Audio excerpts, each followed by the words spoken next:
il y a une bonne nouvelle pour ceux-là, pour ceux qui sont dans le désespoir, c'est que Jésus est venu chercher et sauver ceux qui étaient perdus. Il est venu pour les chercher et pour les sauver. Il n'est pas question là, vous voyez, qu'il a essayé de repérer ceux qui le cherchaient. Non, c'est lui qui les a cherchés. Et il a sauvé ceux qui acceptaient d'être sauvés. Et j'aimerais prendre quelques récits de la Bible où les gens ont dit « je suis perdu » ou « j'ai perdu ». Alors il y en a, évidemment, il y avait le geôlier, c'était un qui pourrait s'ajouter à cette liste, il avait le sentiment d'avoir tout perdu, d'être perdu lui-même. Mais le Seigneur est intervenu. Mais j'ai pris des petites histoires, et la première, ne tournez pas forcément, se trouve dans 2 Rois chapitre 6. Dans 2 Rois chapitre 6, il est question du prophète Élisée, qui réunissait autour de lui des gens qui croyaient en Dieu, qui croyaient en la puissance de Dieu. Ce prophète avait vu la main de Dieu à l'œuvre, d'une manière extraordinaire. Il avait suivi, donc il s'appelait Élisée, ce prophète, et il avait suivi son maître, qui s'appelait Élie. Et quand Élie est monté au ciel, Élisée a ramassé son vêtement, son manteau, et il a reçu une double portion de l'Esprit de Dieu, qui reposait sur Élie. Élisée l'a reçu. Et il était là avec d'autres prophètes, avec d'autres de ses compagnons, et ils ont décidé d'aller construire un agrandissement au local dans lequel ils étaient. Donc ils ont abattu des arbres pour construire.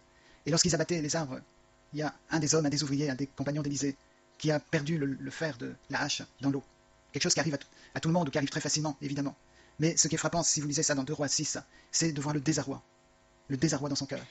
Et il va appeler Élisée, il va lui dire, j'ai perdu, je paraphrase mais j'ai perdu le fer de ma hache, et c'était pas à moi, c'était pas ma hache. Et mes amis, on sait très bien que beaucoup de gens ont perdu leur âme, ou perdent leur âme. Mais il y en a peu qui reconnaissent que c'était pas eux, que leur âme n'était pas eux, et qui vont devoir rendre compte. La Bible nous dit clairement qu'on va devoir rendre compte devant Dieu pour ce qu'on a fait de notre âme. Et cet homme était dans le désarroi. Et si vous êtes dans le désarroi dans lequel était cet homme, si vous ressentez la même chose, pour avoir fait de votre vie un gâchis, un échec, eh bien il y a de l'espoir, parce que Élisée a pu répondre aux besoins de cet homme. Et il y a eu un miracle qui s'est produit. Vous savez, Élisée, il en a vu des miracles. Et si vous croyez réellement que Dieu peut agir dans votre vie, vous verrez des miracles dans votre vie aussi. Élisée a pris un morceau de bois qu'il a lancé à l'endroit où se trouvait le fer. Et ça a permis au fer de pouvoir remonter en surface, miraculeusement. Il y a un bois particulier, non pas physique, mais c'est le bois de la croix. Parce que sur la croix du calvaire, il y a Jésus qui est mort. Et c'est la raison pour laquelle vous pouvez retrouver votre âme, vous pouvez sauver votre âme. Parce que vous pouvez venir à Jésus et reconnaître qu'il est mort pour vos péchés, qu'il est mort pour vous, et vous donner à lui pour le suivre, pour que votre âme ne soit pas perdue. Il y a un autre récit totalement différent, dans d'autres circonstances, qu'on trouve dans Matthieu. Et c'est le récit d'une femme qui perdait son sang depuis 12 ans. Et c'est dans le Nouveau Testament, ça veut dire que c'est l'histoire de Jésus, notamment dans les évangiles, l'histoire de Jésus. Et cette femme, elle était en souffrance parce que son âme, ce qui était la vie, la raison de vivre, ou la force de vivre, s'en allait quotidiennement depuis 12 ans. Et son cœur était dans la tristesse. Et elle pouvait dire, j'ai perdu, je perds mon sang, je perds ma vie, je perds mon espérance. Et elle a entendu parler de Jésus. Elle a entendu parler, parce que beaucoup de gens parlaient de Jésus, des miracles qu'il faisait. Mais de manière extraordinaire, alors qu'elle avait dû entendre des témoignages de Jésus, de l'œuvre de Jésus, de manière extraordinaire, elle n'a pas fait comme les autres, en disant je vais aller devant Jésus et je vais lui dire sauve-moi et pitié de moi, sauve-moi. Non, c'était une femme très timide, très réservée. Et elle en a déduit que si Jésus pouvait guérir les malades, et que s'il était le Fils de Dieu, alors il suffirait pour elle de toucher son vêtement. Et elle s'est faufilée dans la foule de manière la plus discrète possible, et elle a touché le vêtement de Jésus. Et elle a été guérie. Le Seigneur Jésus lui a demandé de donner témoignage. C'est dur ça, parce que visiblement c'était une femme très réservée, qui avait peur d'être exposée. Mais le Seigneur a voulu qu'elle donne son témoignage. Il a dit, j'ai senti que quelque chose s'est passé. Quelqu'un m'a touché. Est-ce que ce matin, vous voulez toucher le vêtement de Jésus? On a vu tout à l'heure que Élisée était revêtu en quelque sorte du manteau d'Élie. Et c'est parce qu'il a été là quand Élie est parti qu'il a pu avoir la puissance qui animait la vie d'Élie. C'est le Saint-Esprit. Et là, cette femme qui touche aussi le manteau ou le vêtement de Jésus.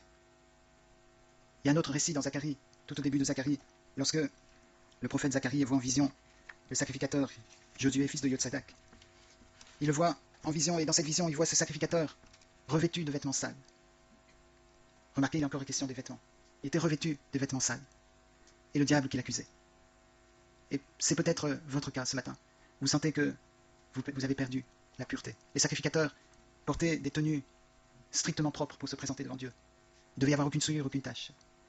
Et là, dans la vision de Zacharie, ces sacrificateurs étaient souillés. Et le diable qui l'accusait. Et peut-être c'est ça que vous sentez ce matin, que vous êtes accusé parce que vous êtes objectivement sale. Vous avez fait des choses qui vous ont souillé. Vous avez pensé des choses qui vous ont souillé. Vous avez pratiqué des choses qui vous ont troublé, qui vous ont souillé. Et le diable vous accuse en pointant du doigt sur ce que vous avez fait. Mais il a été donné l'ordre de revêtir ce sacrificateur de vêtements blancs. C'est pas qu'ils devaient toucher le vêtement de Jésus, c'est qu'ils étaient revêtus de vêtements purs et propres. Et ce matin, Dieu veut le faire dans votre vie aussi. Peut-être que vous êtes à un stade où vous sentez que vous avez perdu votre innocence, comme le fer d'une hache qui tombe dans l'eau. Vous ne savez même plus où ça se trouve. Peut-être que vous avez perdu votre innocence et vous avez perdu votre force depuis 12 ans, depuis longtemps. Et vous avez besoin de toucher le vêtement de Jésus.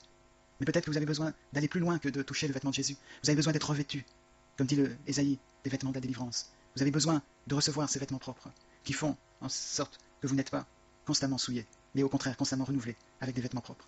Le Seigneur est là pour vous ce matin. Le Seigneur fait ça parce qu'il est mort sur la croix. Jésus-Christ est mort sur la croix pour que ce soit possible. On va voir tout à l'heure qu'il n'est pas seulement mort sur la croix. Il veille aussi à ce que vous puissiez marcher en nouveauté de vie. Et donc, comme un quatrième exemple dans la Bible, il y a ce fameux chapitre d'Ésaïe, chapitre 6, où le prophète Ésaïe voit le ciel. Et il dit « Malheur à moi, je suis perdu, car je suis un homme dont les lèvres sont impures. Et je vis au milieu d'un peuple dont les lèvres sont impures. » Vous avez sur vos lèvres, sur vos pensées, sur vos cœurs, des choses impures. Et dans la présence de Dieu, il y a ce cri, cette conscience de la souillure. Je me rappelle comment, quand l'évangile était prêché, quand j'ai assisté à des réunions où il y avait des hommes qui étaient des malfaiteurs réunis et qui entendaient l'évangile, il y avait un silence. Un silence parce qu'ils écoutaient. Parce qu'ils savaient ce que ça voulait dire que d'avoir le cœur souillé. Parce qu'ils savaient ce que ça voulait dire d'avoir le cœur impur. Si vous allez dans les prisons prêcher l'évangile, vous avez des gens qui savent ce que c'est le péché. Et quand vous prêchez avec puissance, ils entendent parce que ça répond à quelque chose en eux. Ésaïe, le prophète, a eu cette vision. Il a vu la sainteté de Dieu. Il a vu la propreté de Dieu. Il a dit « Malheur à moi, car je suis perdu ». C'était même pas « j'ai perdu », c'est « je suis perdu ». Et vous savez que l'un des anges, un des séraphins, vola vers lui. Il a pris des charbons ardents sur l'autel et a touché ses lèvres. Les lèvres d'Ésaïe. Mais il est dit aussi, si vous regardez dans Ésaïe chapitre 6, que les pans de la robe de Dieu remplissaient le temple. C'était une vision. Mais c'est ça dont on a besoin. Pas seulement de toucher le vêtement, pas seulement d'être revêtu de vêtements blancs, mais d'avoir les pans de la robe de Dieu qui remplissent le temple que nous sommes. De sorte à ce que notre vie soit constamment touchée par la grâce de Dieu, que notre vie soit constamment remplie de la présence de Dieu, que nous soyons revêtus des mêmes vêtements que le Christ. Vous savez, dans l'Ancien Testament, lorsque, à l'époque du Yom Kippour, du grand pardon, qui devait se perpétuer dans le peuple d'Israël, eh bien, les Juifs, selon l'ordre de Dieu, devaient prendre 2 boucs. Et il y avait un tirage au sort pour savoir lequel des 2 boucs serait sacrifié pour l'expiation des péchés. Parce que le peuple avait péché, il fallait que ce soit un animal innocent qui soit sacrifié à la place.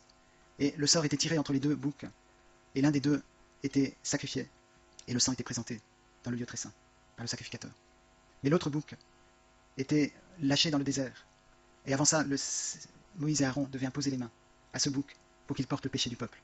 Le peuple confessait ses péchés, et ils imposaient les mains pour que ce soit ce bouc qui porte le péché. Donc d'un côté, il y avait un bouc qui allait donner son sang. C'est ça qui a donné le sens de bouc émissaire. C'est celui qui meurt alors qu'il est innocent. Il meurt pour les autres. Il y avait un bouc émissaire donc qui était sacrifié, dont le sang servait à la purification du peuple. Mais l'autre bouc était envoyé dans le désert. Mais évidemment, un bouc, c'est herbivore. Un bouc a besoin de boire, donc lui aussi était voué à la mort dans le désert. Et vous savez que je pense que ces 2 boucs représentent ce que Jésus a fait pour nous. Il est le bouc émissaire, il est celui qui a reçu sur la croix le châtiment de nos péchés. Il est mort sur la croix sacrifié pour que son sang nous justifie, pour que son sang nous purifie. Mais Jésus est aussi allé au désert. Vous lisez ça dans Matthieu chapitre 4. Il est allé au désert aussi pour remporter la victoire. Pas pour mourir, mais pour remporter la victoire. Pour que nous puissions avoir la victoire dans ce monde. Et le bouc était livré au désert, était en quelque sorte tué par l'environnement, par la chaleur, par le manque d'herbe, par le manque d'eau. Mais Jésus est allé au désert pour remporter la victoire. Il a été tenté au désert pendant 40 jours et 40 nuits. Sans manger, sans boire.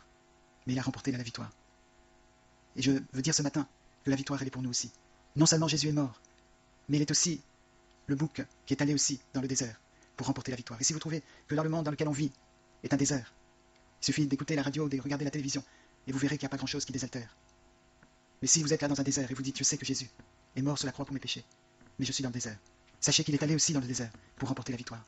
Parce que vous ne pouvez pas obéir à la loi. Vous n'arrivez pas de vous-même. Mais lui est allé pour obéir à la loi. Le diable l'a exposé aux tentations du corps, et il a refusé. Il a résisté, il a eu la victoire là-dessus. Je l'avais suggéré dans une autre prédication que sa maman Marie, lorsqu'elle a mis au monde Jésus, il lui avait été dit « Le Saint-Enfant qui naîtra de toi ». Ça rappelait le Fils du Très-Haut, le Saint-Enfant. Et lorsqu'une femme juive accouchait, elle n'avait pas le droit de toucher des choses saintes pendant 40 jours et 40 nuits. Or évidemment, toutes les mamans avaient le droit de toucher leur bébé parce que leur bébé n'était pas saint. Mais Marie se trouvait dans le dilemme, l'impossibilité d'obéir à la loi, parce que son bébé était saint, mais elle devait le nourrir. Et Jésus a expié cette faute, cette impossibilité à obéir à la loi. Il l'a expié dans le désert, pendant 40 jours et 40 nuits. Il n'a pas été touché. Pendant 40 jours et 40 nuits, il n'a pas eu à manger, il n'a pas eu à boire. Et c'est la même chose pour nous dans le désert, il a remporté la victoire. Il a remporté la victoire pour qu'on puisse marcher, en nouveauté de vie. Pas seulement en connaissance du fait qu'il est mort sur la croix pour nos péchés. Oui, il y a un bouc qui est mort à notre place, qui a donné son sang pour que ce sang soit présenté dans le lieu très saint. Et c'est ce qu'Hébreu nous décrit, que Jésus était supérieur au sacrificateur, au souverain sacrificateur, parce qu'il a pu apporter son propre sang, pas le sang d'un animal.